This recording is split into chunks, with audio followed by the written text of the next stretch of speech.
Hi, I'm attorney Ashley Sherrick, the founder of Sherrick Law Office. We are going to start a new Q&A series called Ask Ashley, where we can get some of your basic estate planning questions answered. So our first question today is, what is a will?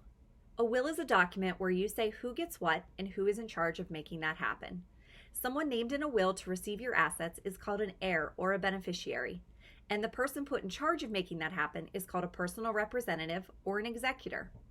It's important to note, though, that wills do not apply to assets where you have a surviving joint owner of that asset or to assets where you have a living beneficiary designated. For example, on retirement accounts and life insurance, if you have your spouse named first and then your children, then that asset will be payable directly to that living beneficiary who's named separate from what your will says. If you have a will, and a will is a really critical piece of your estate plan, then you need to make sure it's in sync with everything owned jointly and also everything where you have a beneficiary named to make sure that it's working together according to your wishes.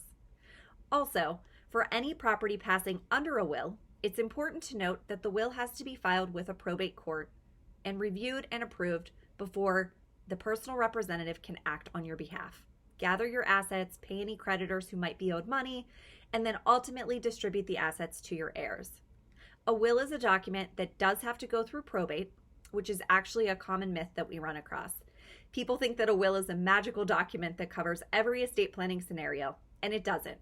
It's critical and you need it, but you need to make sure that you understand it goes through probate before it is effective. And that is a will. Thank you for joining me for today's Ask Ashley.